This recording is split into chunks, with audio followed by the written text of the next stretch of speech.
অদৃশ্য দুনিয়া।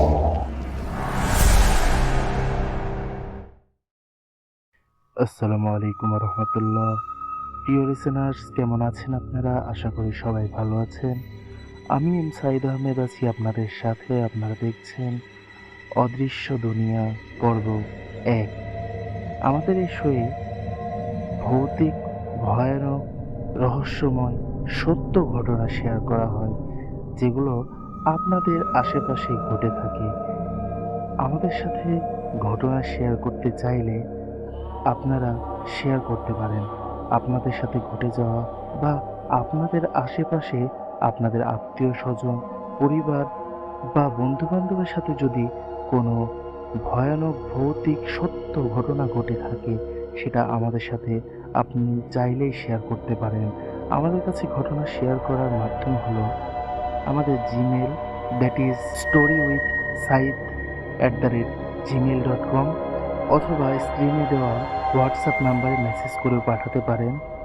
এবং আরও যদি সহজ করে বলি, তাহলে আমাদের শোয়ের অফিসিয়াল ফেসবুক গ্রুপ আছে, সেই গ্রুপে জয়েন করেই আপনারা গ্রুপ অ্যাডমিন অথবা মডারেটরের ইনবক্সে পাঠাতে পারেন। আমাদের গ্রুপের লিঙ্ক কমেন্ট বক্সে দেওয়া আছে। আর কথা না বাড়িয়ে চলে যাচ্ছি আজকের পর্বের প্রথম ঘটনায়।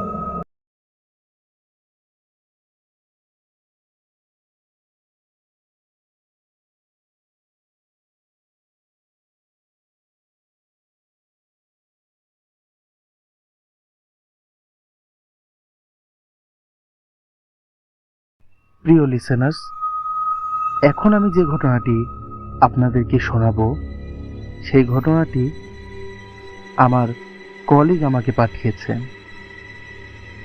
আমার কলিগের নাম মাওলানা সাখাওয়াত হোসাইন, বাড়ি সিরাজগঞ্জ।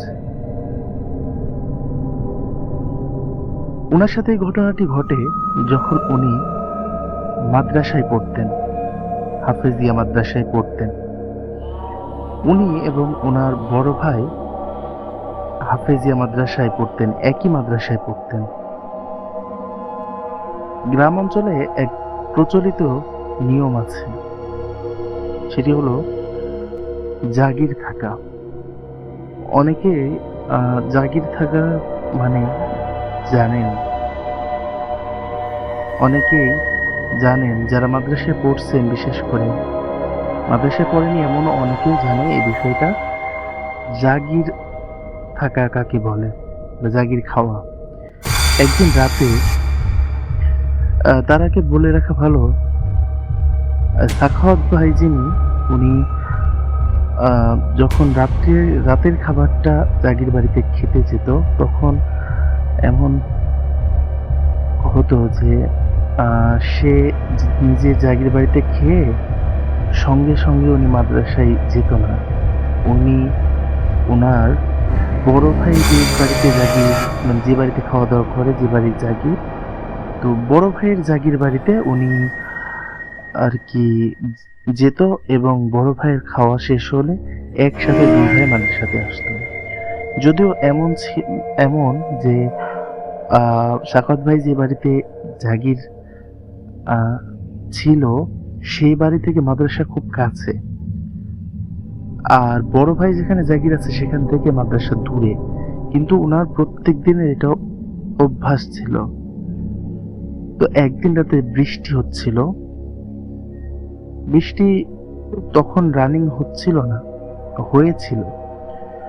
তো উনি তখন কি করলো, মাদ্রাসায় থেকে এসার পরে খাবার খাওয়ার জন্য জাগির বাড়িতে গেলেন। জাগির বাড়িতে যাওয়ার পরে উনি খাবার খেলেন। খাবার খাওয়ার পরে উনি প্রতিদিনের ন্যায় ওনার বড় ভাইয়ের জাগির বাড়ি, সেখানে গেলেন। তো সেখানে যাওয়ার পথে একটা বাঁশঝাড় ছিল, রাস্তা দিয়ে যাওয়ার সময় রাস্তার পাশে একটা বাঁশঝাড় ছিল। তো উনি কি করলেন, ওই বাঁশঝাড় দিয়ে যাওয়ার সময় দেখলেন একটা বাঁশ শুয়ে আছে, রাস্তার মধ্যে পড়ে আছে সোজাসুজি। তো উনি ওইখানে যাওয়ার পর উনি বুদ্ধি করে উনি কিছুক্ষণ দাঁড়ালেন। দাঁড়ানোর পরে উনি ভাবলেন যে লোকমুখে শোনা যায় যে বাঁশ যদি এভাবে পড়ে থাকে তাহলে বাঁশের উপর দিয়ে যাওয়া যাবে না, যাওয়া নিষেধ, গেলে ক্ষতি হবে। তো এইটা ওনার মাথায় তখন আসে এবং উনি তখন সিদ্ধান্ত নেয় যে আমি এই বাঁশের উপর দিয়ে যাব না। ছোট মানুষ ছিল, বাঁশের নিচে একটু ফাঁকা অংশ ছিল, উনি নিচু হয়ে ওই ফাঁকা অংশ দিয়ে ওই পারে পার হয়। এবং আশ্চর্য বিষয় এটাই যে উনি পার হওয়ার সাথে সাথে ওই বাসটা সঙ্গে সঙ্গে দাঁড়িয়ে গেল। বাসটা ওইভাবে দাঁড়ানো দেখে উনি তো প্রচন্ড ভয় পেয়ে গেল যে যেই বাসটা এভাবে শোয়া ছিল এই বাসটা একা একা কিভাবে এক ঝটকায় দাঁড়িয়ে গেল। এটা দেখে উনি প্রচন্ড ভয় পেয়ে দৌড়ে সেই জাকির বাড়িতে গেল, বড় ভাইয়ের জাকির বাড়িতে। তো সেখানে যাওয়ার পরে আহ বড় ভাইকে তখন কিছু বলে নাই। বড় ভাইয়ের সাথে ঠিকঠাক ভাবে আবার মাদ্রাসায় চলে আসলো। মাদ্রাসায় আসার পথে আর কিছু হয় নাই। পরে মাদ্রাসায় এসে বড় ভাইকে বলল সব ঘটনা, যে ভাইয়া এরকম এরকম ঘটনা ঘটেছে আমার সাথে। তো যাই হোক, বড় ভাই তখন বলল যে খুব বুদ্ধিমানের কাজ করেছিস, কখনো যদি এরকম দেখিস পার হোস না, হলে ক্ষতি হবে। তো প্রিয় লিসেনার্স, এই ছিল সাখাওয়াত ভাইয়ের ঘটনা, আজকের পর্বের প্রথম ঘটনা। কেমন লাগলো ঘটনা কমেন্ট করে জানাবেন, এবং যদি নতুন হয়ে থাকেন, আমাদের এই শোটা নতুন, সবাই নতুন, তো আমাদের চ্যানেলটা সাবস্ক্রাইব করতে ভুলবেন না, কেমন লাগলো কমেন্ট করতে ভুলবেন না, এবং অবশ্যই আমাদের গ্রুপে জয়েন করবেন। গ্রুপের লিংক দেওয়া আছে কমেন্ট বক্সে, আপনারা অবশ্যই জয়েন করবেন। চলুন কথা না বাড়িয়ে চলে যাই আজকের পর্বের দ্বিতীয় ঘটনায়।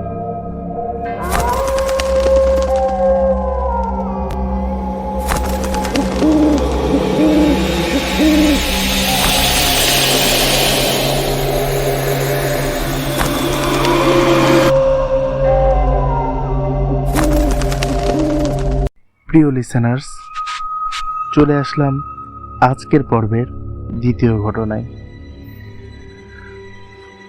এই ঘটনাটি পাঠিয়েছেন ফাহমিদা লাবণ্য আপু। এই ঘটনাটি ওনার বাবার সাথে ঘটেছিল। একদিন, সময়কাল অনেক আগের কথা, তখন ওনার বাবার বয়স আনুমানিক 11-12 এরকম হবে। তো ওনার বাবা ওই সময় গ্রামে থাকতেন, ওনার দাদি বাড়ি ছিল গ্রামে। তো উনি ওই সময়, আপনারা জানেন এখনো অনেক গ্রামে টয়লেট, এটা হচ্ছে আপনার বিলের সাইডে হয় বা বাসা থেকে দূরে হয়, এক ধরনের বিলের সাইডে বা জঙ্গলের সাইডে বা বাগানের সাইডে, এরকম সাইডে গ্রামের টয়লেটগুলো হয়ে থাকে। এখনো অনেক গ্রামে এটা এরকম আছে। এখন আধুনিক যুগ হওয়ার কারণে এটা পরিবর্তন আসতেছে। তো যাই হোক, উনি ফাহমিদা লাবণ্য আপুর বাবা, উনি রাত্রিবেলা ওয়াশরুমে যাওয়ার জন্য বের হয়েছিলেন।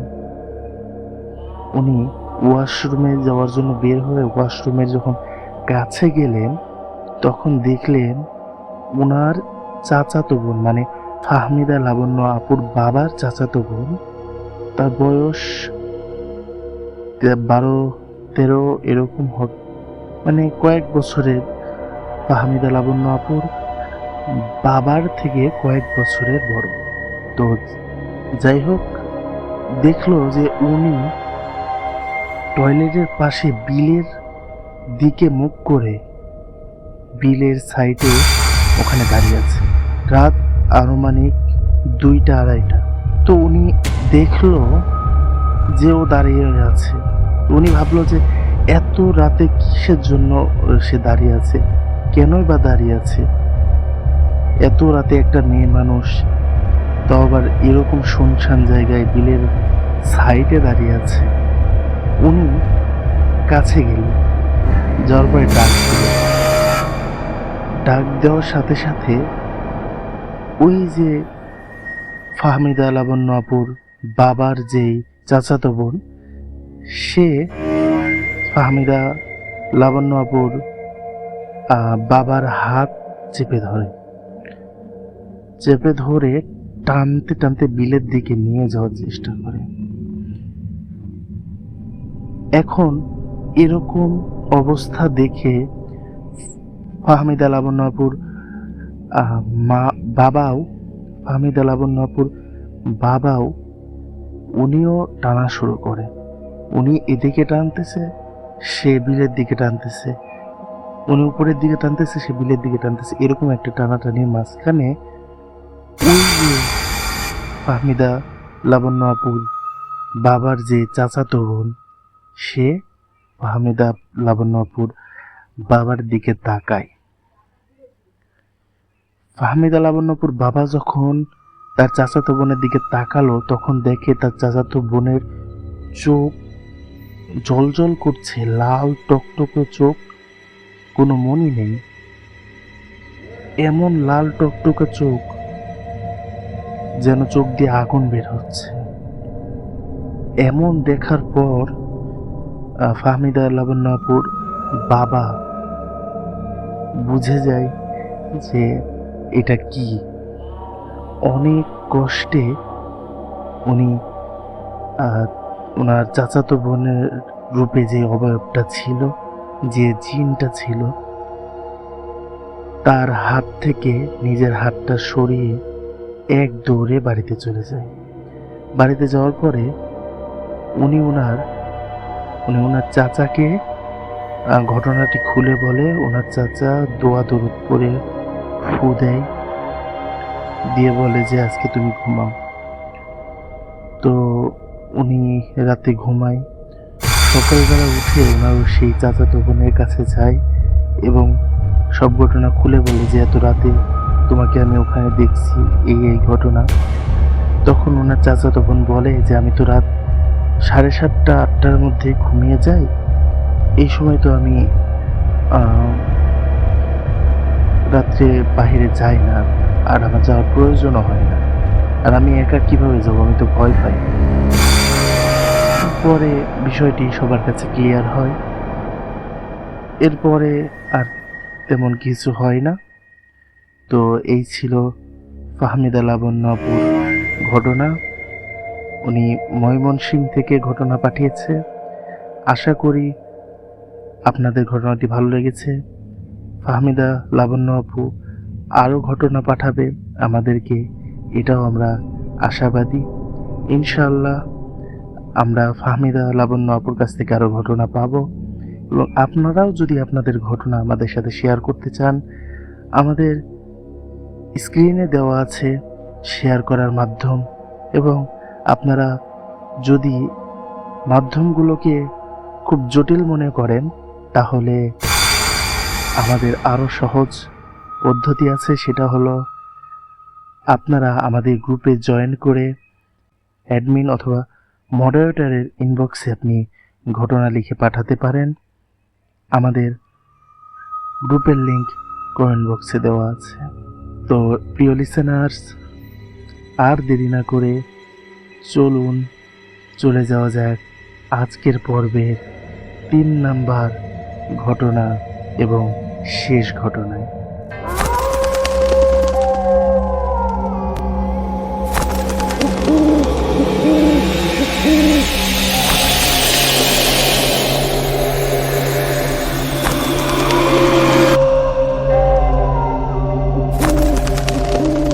প্রিয় লিসেনার্স, এখন আমি যে ঘটনাটি শেয়ার করব সেটি পাঠিয়েছেন আমার প্রিয় বন্ধু মোহাম্মদ নাহিদ হাসান। বাড়ি নওগাঁ জেলার মান্দা উপজেলায়, কাজের সূত্রে ঢাকা সাভার আশুলিয়ায় থাকে। ঘটনাটি প্রায় 2 বছর আগের। সে একটা ফুটওয়্যার কোম্পানিতে কাজ করে। তো সে আর তার সিনিয়র এক বড় ভাই দুজনা লাঞ্চের সময় একটি হোটেলে খেতে যায় এবং সেখানে তারা গরুর মাংস দিয়ে খাবার খায়। এখানে বলে রাখা ভালো, ওই সিনিয়র বড় ভাই সে গরুর মাংস দিয়ে খেয়েছিল, কিন্তু নাহিদ হাসান সে গরুর মাংস দিয়ে খায় নাই। তো হোটেলে খাওয়ার পরে ফ্যাক্টরিতে আসলো।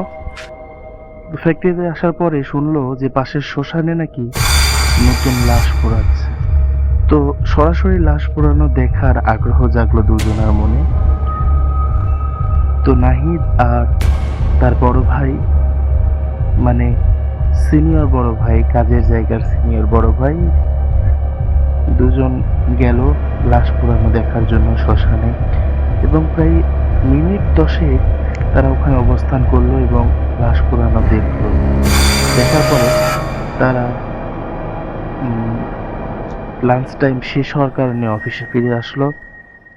নিত্যদিনের ন্যায় কাজ শুরু করে দিল, কাজ করলো এবং অফিস ছুটি হলো 7টায়। তো অফিস ছুটি হওয়ার পরে তারা বাসায় যায়। বাসায় যাওয়ার পরে রাত 11টার দিকে ওই বড় ভাইয়ের খুব জ্বর আসে এবং জ্বরের ঘোরে সে আবোল তাবোল বকতে থাকে। পরদিন সকালে আর অফিসে আসে না। না এসে উনি নাহিদকে ফোন দিয়েছিল। নাহিদকে ফোন দিয়ে বলছে যে আমার এই অবস্থা। তো নাহিদ আশুলিয়ারই একজন কবিরাজকে ফোন দিল। দেওয়ার পরে সেই কবিরাজ ওই দিন সন্ধ্যাবেলা আসলো। আসার পরে তাকে দেখলো, ঝাড়ফুঁক দিল, দিয়ে চলে গেল। তখনকার মতো কিছু সময় শান্ত ছিল, কিন্তু কবিরাজ চলে যাওয়ার পরে সন্ধ্যার পরে তার উত্তাপ বেড়ে যায়, খুব উৎপাত শুরু করে এবং খুব শক্তি দেখাতে শুরু করে। যার শক্তি দেখে, উৎপাত দেখে সবাই ভয় পেয়ে যায়। পরে আবার কবিরাজকে খবর দেওয়া হয়। এরপরে কবিরাজ বসেন এবং ভালো করে উনি ওনার যে তদবির সেগুলো করে উনি জানান যে এর শরীরে এক ভয়ানক পিশাচ, ভয়ানক শক্তি তাকে ভর করেছে এবং এই শক্তি খুবই ভয়ানক, যাকে তাড়ানো প্রায় অসম্ভব। এই হলো গলাকাটা সন্ন্যাসী। তো অনেক চেষ্টার পরে, অনেক অনুরোধের পরে কবিরাজকে অনেক অনুরোধ করলো। কবিরাজ কোনোভাবেই রাজি নয়, কারণ এটা অনেক রিস্কের হয়ে যায়। তো অনেক রিস্কের কাজ হয়ে যায়। তো সবার অনুরোধে নাহিদ এবং সেই রোগীর সিনিয়র ভাইটার অনুরোধে এক পর্যায়ে কবিরাজ রাজি হয়। রাজি হওয়ার পরে কবিরাজ তার রিচুয়াল গুলো পালন করে ওইভাবে উনি আর কি জিনকে হাজির করান অনেক কষ্ট করে সেই গলাকাটা সন্ন্যাসীকে। তারপরে তাকে অনেক বোঝানো হয়, অনেক রিকোয়েস্ট করা হয় তাকে ছেড়ে দেওয়ার জন্য, কিন্তু সে রাজি হয় না।